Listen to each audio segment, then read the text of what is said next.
Hello प्यारे भक्तों, राधे राधे। फिर से इस चैनल में आपका स्वागत है।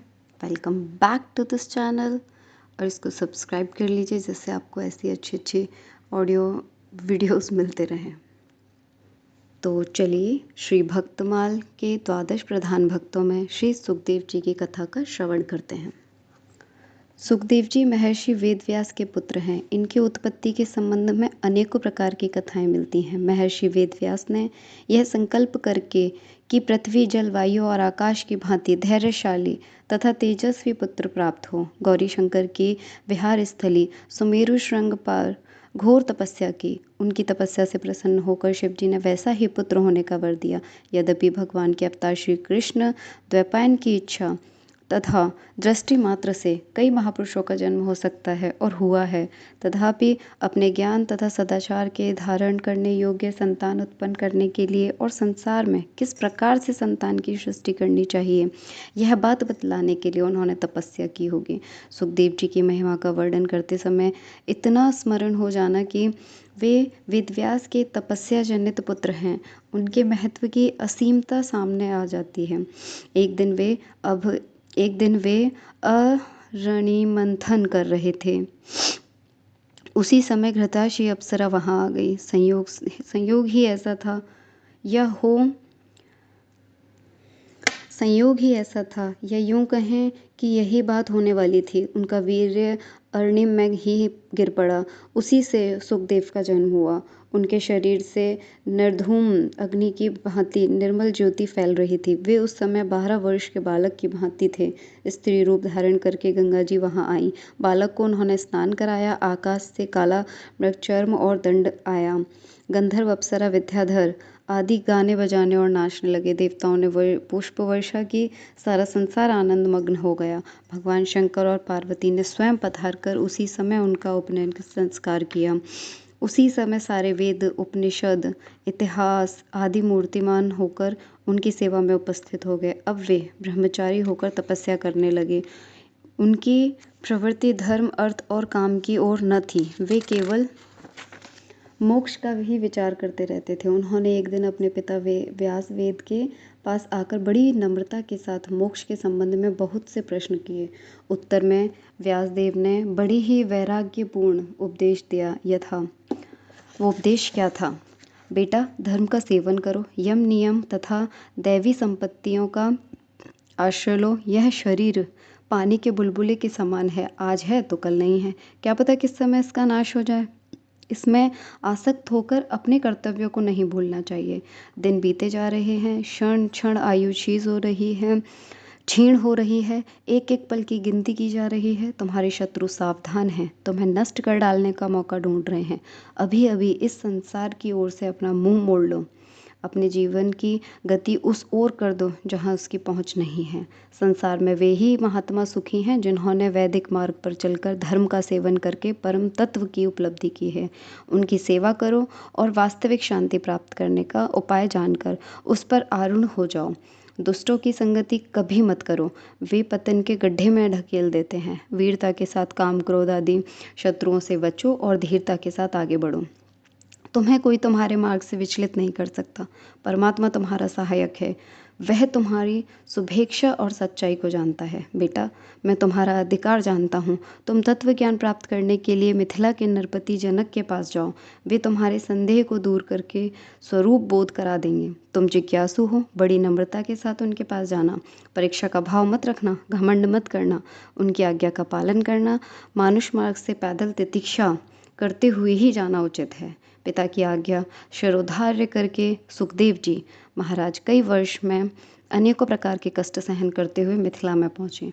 द्वारपाल ने इन्हें अंदर जाने से रोक दिया, परंतु उनकी ज्योतिर्मय ज्योति को देखकर और तिरस्कार की दशा में भी पूर्वत प्रसन्न देखकर एक ने उनके पास आकर बड़ी अभ्यर्थना से कहा। वह उन्हें बड़े सत्कार से अंदर ले गया। मंत्री ने उन्हें एक ऐसे स्थान पर ठहराया जहां भोग की अनेकों वस्तुएं थीं। उनकी सेवा में बहुत सी सुंदर स्त्रियां लगा दी, परंतु वे विचलित नहीं हुए। सुख दुख शीत उष्ण में एक से रहने वाले सुख को यह सब देखकर कुछ भी हर्ष शोक नहीं हुआ। ब्रह्मचिंतन में संलग्न होकर उन्होंने इसी प्रकार वह दिन और रात्रि बिता दी। दूसरे दिन प्रातःकाल जनक के आकर उनकी विधिवत पूजा अर्चना की।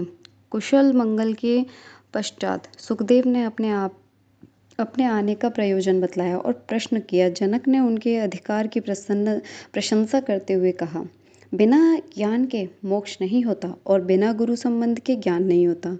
इस भवसागर से पार करने के लिए गुरु ही कर्णधार हैं। ज्ञान से ही कृतकृत्यता प्राप्त होती है, फिर तो सभी मार्ग स्वयं समाप्त हो जाते हैं। लोक मर्यादा और कर्म मर्यादा का उच्छेदन न हो, इसी के लिए वर्णाश्रम धर्म का सेवन आवश्यक कहा गया है। इनके आश्रय से क्रमशः आगे बढ़ते चलें तो अंत में पाप पुण्य से परे की गति प्राप्त हो जाती है। अंतःकरण की शुद्धि के लिए वर्णाश्रम धर्म की बड़ी आवश्यकता है। जिसे ब्रह्मचर्य आश्रम में ही तत्व की उपलब्धि हो जाए, उसे और आश्रमों का कोई प्रयोजन नहीं है। तामसिकता और राजसिकता छोड़कर सात्विकता का आश्रय लेना चाहिए। धीरे धीरे बहिर्मुख का त्याग करके अंतर्मुख का संपादन करना ही साधना का सच्चा स्वरूप है। जो पुरुष सब प्राणियों में अपने आत्मा और अपने आत्मा में समस्त प्राणियों का दर्शन करते हैं, वे पाप पुण्य से निर्लेप हो जाते हैं। जिसे किसी का भय नहीं है, जो किसी को भय नहीं पहुंचाता, जिसे न राग है न द्वेष है, वही ब्रह्म संपन्न है। जब जीव मन वाणी और कर्म से किसी का अनिष्ट नहीं करता, काम क्रोध ईर्ष्या असूया आदि मनोमलों को त्याग देता है, दुख सुख लाभ हानि जीवन मरण शीत उष्ण निंदा स्तुति आदि द्वंद्वों में समान दृष्टि रखता है, तब ब्रह्म संपन्न हो जाता है। सुखदेव, ये सभी बातें तथा अन्य समस्त सद्गुण तुम में प्रत्यक्ष दिख रहे हैं। मैं जानता हूँ कि तुम्हें समस्त ज्ञातव्य बातों का ज्ञान है। तुम विषयों के परे पहुँच चुके हो, तुम्हें विज्ञान प्राप्त है, तुम्हारी बुद्धि स्थिर है, तुम ब्रह्म में स्थित हो, तुम स्वयं ब्रह्म हो। और क्या कहूँ। जनक का उपदेश सुनकर सुखदेव को बड़ा आनंद हुआ। उनसे विदा होकर वे हिमालय अपने पिता व्यास जी के आश्रम पर लौट आए। इनकी उत्पत्ति की एक ऐसी कथा भी है कि व्यास की एक वाटिका नाम की पत्नी थी। उन्होंने व्यासदेव की अनुमति से पुत्र प्राप्ति के लिए बड़ी तपस्या की। उससे प्रसन्न होकर भगवान शंकर ने वर दिया कि तुम्हें एक बड़ा तेजस्वी पुत्र प्राप्त होगा। समय पर गर्भ स्थिति हुई, परंतु 12 वर्ष हो गए, प्रसव नहीं हुआ। वह गर्भस्थ शिशु बातचीत भी करता था। इतना ही नहीं, उसने गर्भ में ही वेद उपनिषद दर्शन इतिहास पुराण आदि का सम्यक ज्ञान भी प्राप्त कर लिया था। अब व्यासदेव ने बालक से बड़ी प्रार्थना की कि गर्भ से बाहर निकल आओ, परंतु उसने यह कहकर गर्भ से बाहर आना अस्वीकार कर दिया कि मैंने अब तक अनेक योनियों में जन्म ग्रहण किया, बहुत भटक चुका हूँ, अब बाहर ना निकलकर यहीं भजन करने का विचार है। व्यासदेव ने कहा, तुम नरक स्वरूप इस गर्भ से बाहर आ जाओ, तुम माया के चक्कर में ना पड़ोगे। योग का आश्रय लो, भगवान का भजन करो। तुम्हारा मुख देखकर मैं भी पितृ ऋण से मुक्त हो जाऊंगा, अन्यथा तुम्हारी माँ मर जाएगी। माँ के मरने के बाद सुनकर सुखदेव को दया आ गई। उनका कोमल हृदय पिघल गया। उन्होंने कहा, यदि कृष्ण आकर आपकी बातों का समर्थन करें तो मैं निकल आऊँगा।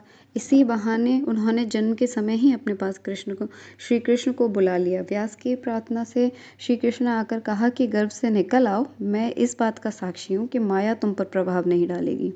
वे गर्भ से निकल आए। उसी समय उनकी अवस्था 12 वर्ष की थी। जनते ही श्री कृष्ण माँ और पिता को नमस्कार करके उन्होंने जंगल की यात्रा की। उनके श्याम वर्ण के सुगठित सुकुमार और सुंदर शरीर को देखकर व्यासदेव मोहित हो गए। उन्होंने बड़ी चेष्टा की, बहुत समझाया कि तुम मेरे पास ही रहो, परंतु सुखदेव ने एक न मानी। उस समय का पिता पुत्र संवाद स्कंद पुराण की एक अमूल्य वस्तु है। प्रत्येक विरक्त को उसका मनन करना चाहिए। अंततः वे विरक्त होकर चले ही गए। एक अन्य कथा इस प्रकार है कि इस समय पार्वती जी ने जिज्ञासा की कि प्रभु, आप मुझे श्री कृष्ण संबंधी कथा सुनाएं, क्योंकि आप उन्हीं का स्मरण चिंतन निरंतर किया करते हैं। महादेव ने कहा, बड़ी गोपनीय बात है, देख लो, कोई दूसरा नहीं। पार्वती जी ने देखकर कह दिया, यहाँ कोई दूसरा नहीं है। वहाँ एक तोते का सड़ा हुआ अंडा अवश्य पड़ा था, परंतु वह मर गया था। इससे पार्वती जी ने उसकी चर्चा ही नहीं की। महादेव ने कहा, अच्छा, हुंकारी भरती रहना। वे कहने लगी, दशम स्कंद तक तो वे सुनती गईं और स्वीकारोक्ति ओम का उच्चारण भी करती रहीं, परंतु अंत में उन्हें नींद आ गई। अब तक एक तोते का अंडा भगवत कथा मृत का पान करके जीवित हो उठा था। पार्वती को निद्रित देखकर उसने हुंकारी भरनी शुरू कर दी। अंत में जब पार्वती जी को अपनी नींद का पता चला तब महादेव ने उस सुख का पीछा किया। वह भागकर व्यासदेव के आश्रम पर आया और उनके मुख में घुस गया। महादेव के लौटने पर फिर यही सुख व्यासदेव के अयोनिज पुत्र के रूप में प्रकट हुआ। इस प्रकार अनेकों कथाएं आती हैं, ये सभी सत्य हैं, स्वयं व्यासदेव की लिखी हैं और कल्पभेद से संभव भी हैं। उनका जीवन विरक्ति में था। वे निर्गुण में पूर्णतः परिनिष्ठित थे। व्यास जी से अलग ही विचरते रहते थे। गांव में केवल गौ दोहने के समय जाते और उतने ही समय तक वहां रहते। अपने को सर्वदा गुप्त रखते थे। व्यास जी की इच्छा थी कि ये मेरे पास आते और मेरे जीवन की परम निधि भगवत संहिता का अध्ययन करते, परंतु वे मिलते ही नहीं थे। व्यासदेव ने भागवत का एक अत्युत्तम श्लोक अपने विद्यार्थी को रटा दिया। वे उसका गायन करते हुए जंगलों में समिधा लेने जाते थे। एक दिन उसे सुखदेव भी सुना। श्री कृष्ण की लीला ने उन्हें खींच लिया। वे निर्गुणनिष्ठ होने पर भी भगवान के गुणों में रम गए। उन्होंने 18,000 श्लोकों का अध्ययन किया। अब वे मन ही मन उन्हें गुनगुनाते हुए विचरने लगे। इसी परम संहिता का सप्ताह उन्होंने महाराज परीक्षित को सुनाया था। इस भागवत वक्ता परम भागवत सुखदेव के पास प्राय बड़े बड़े ऋषि आया करते थे। नरदीय पुराण के में सनत कुमार के और महाभारत में नारद के आने की चर्चा आई है। उनके आने पर सुखदेव बड़े प्रेम से उनकी पूजा करते और उनसे प्रश्न करके तत्व की बात सुनते। एक बार इंद्र ने इनकी तपस्या और त्याग देखकर रंभा आदि अप्सराओं को विघ्न करने के लिए भेजा। उस समय सुखदेव इस प्रकार समाधि मग्न हो गए कि उन्हें पता ही नहीं चला कि यहाँ अप्सरा वसंत काम आदि विघ्न करने आए हैं। बहुत समय बाद समाधि खुलने पर रंभा ने बड़ी चेष्टा की, बहुत फुसलाया, परंतु वे विचलित न हुए। वह लजाकर चली गई। स्थूल शरीर के कारण होने वाले विक्षेपों का विचार करके उन्होंने ब्रह्म होकर ही रहने का निश्चय किया। उस समय त्रिलोकी के सभी प्राणियों ने उनकी पूजा की। व्यासदेव पुत्र का यह विचार सुनकर शोकाकुल हो उनके पीछे पीछे दौड़े।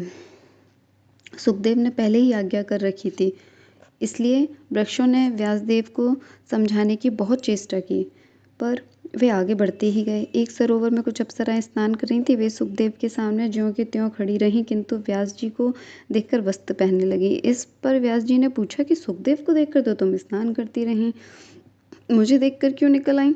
अप्सरा ने बताया कि अभी तुम्हारी दृष्टि में स्त्री पुरुष का भेद है, परंतु तुम्हारे पुत्र सुखदेव को नहीं है। यह सुनकर व्यास जी पुत्र की महिमा में प्रसन्न और अपनी कमजोरी से लज्जित हो गए। उनके शोक को देखकर स्वयं महादेव जी ने पधार कर उन्हें समझाया कि मैंने प्रसन्न होकर तुम्हें ऐसा महत्वशाली पुत्र दिया है, उसे परम गति प्राप्त हुई है, उसकी कीर्ति अक्षय होगी।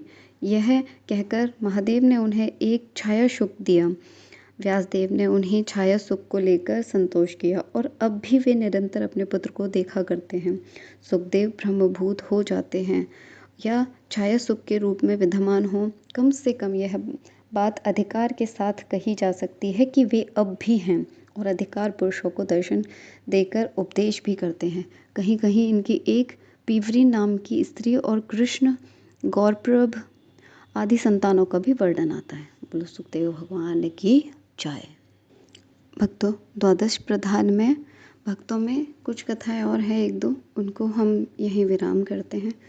कल हम श्रवण करेंगे षोडश पार्षद यानी भगवान विष्णु के 16 पार्षदों के बारे में, ठीक है, और जानेंगे कि उनसे हमें क्या सीखने को मिलता है। तो आज के लिए चर्चा को यहीं विराम करते हैं। भक्तों, कुछ अगर मुझे श्रवण सुनने में पढ़ने में अगर कुछ भूल हो रही हो तो प्लीज़ मुझे अगर कुछ सुधारने की ज़रूरत हो प्लीज़ कमेंट कीजिएगा, या आपकी कोई परेशानी हो या आप कुछ पूछना चाहते हो, बताना चाहते हो तो ज़रूर कमेंट कीजिएगा। मैं एक एक कमेंट पढ़ के रिप्लाई करूँगी। ओके, चलो भक्तों, ध्यान रखिएगा अपना। राधे राधे, कल फिर मिलते हैं।